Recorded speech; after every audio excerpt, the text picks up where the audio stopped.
শীতের অন্যতম ফুল হচ্ছে এই পিটুনিয়া। তিনটে টবে তিন রকম ভাবে করেছি। এটা হ্যাঙ্গিং পটের জন্য, এর মিডিয়া আমি অলরেডি ইউটিউবে এবং ফেসবুকে আপলোড করেছি। এটা নর্মালি ফ্ল্যাট টপ যেগুলো হয়, যেখানে পিটুনিয়া সব থেকে ভালো হয়, মানে যত পার্শ্ববর্তী বিস্তার পিটুনিয়া পাবে তত ভালো ফুল আমরা পাবো। যে 8 ইঞ্চির যে পটগুলো হয় সেই পট এখানে রয়েছে। এখানে কিন্তু ভালো পিটুনিয়া কিন্তু হয় না, কারণ পার্শ্ববর্তী বিস্তার কম। পিটুনিয়া করার জন্য এই ধরনের টব কিন্তু আইডিয়াল।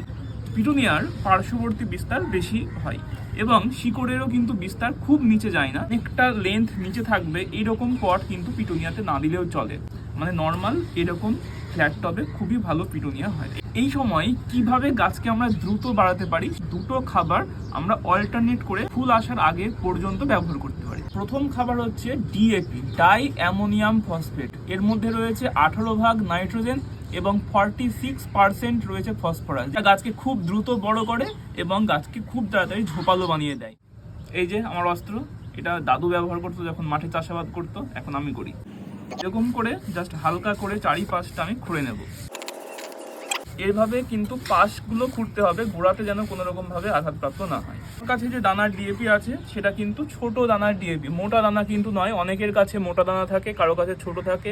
অনেক ব্র্যান্ডের ডিএপি খুব সাদাও হয়। তবে এরকম কিনারা বরাবর নেবে, আন্দাজ মতো নেবে।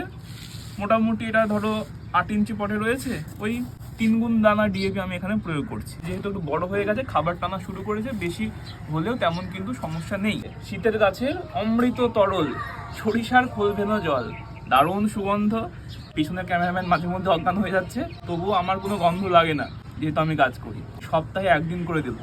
গাছের মাটি শুকোলে দেবো। এখন দেখো ভেজা ভেজা মাটি রয়েছে, আমি এখন এটা প্রয়োগ করবো। কিভাবে এই সরিষার খোল ভেনো জল গাছে প্রয়োগ করবে এটা তোমরা নেক্সট ভিডিওতে আমি স্টেপ বাই স্টেপ দেখিয়ে দেবো। তোমরা যারা ফ্ল্যাটে থাকো তারা যদি এটা ভেজাও তাহলে কিন্তু ফ্ল্যাট থেকে ঘাড় ধাক্কা দিয়ে বার করে দেবে। তো আমি বাড়িতে থাকি, আমার কোনো চাপ নেই, বাড়ির লোকরা কিছু চাইলেও বলতে পারে না। তো এটা ফ্ল্যাটবাসীদের জন্য নয়, এর অল্টারনেটিভ কিছু রয়েছে। ন্যানো ইউরিয়া 40 ফোঁটা 1 লিটার জলে গুলে গাছে স্প্রে করতে পারো, মাটিতে দিতে পারো। যদি না থাকে ব্যালেন্স এনপিকে হয়তো সবার কাছে থাকবে, এনপিকে 19-19-19 বা এনপিকে 20-20-20। এটা কি করবে, গাছে স্প্রে করতে পারো, মাটিতে ড্রেঞ্চিংও করতে পারো। যদি না থাকে এনপিকে 12-61-0 গাছে স্প্রেও করতে পারি আমরা, মাটিতে ড্রেঞ্চিংও করতে পারি। যারা চাইলে সরিষার খোল ভেজানো জল দিতে পারছো না, তাদের জন্য এই 3টে অল্টারনেটিভ জিনিস আমি তোমাদের সাজেস্ট করলাম। সেটা তোমরা এই সময় গাছের বৃদ্ধির টাইমে ইউজ করতে পারো। দেখো, গাছ থাকলেই কিন্তু পোকা আসবে। পোকার জন্য কি পোকা আমাদের দমন করতে হবে, নাহলে কিন্তু গাছ করে লাভ নেই। গাছ ভালো তো এই শীতের গাছের জন্য দুটো পেস্টিসাইড তোমাদের আমি 3-4 বছর থেকে সাজেস্ট করে আছি, যতদিন থেকে আমি ভিডিও বানাই।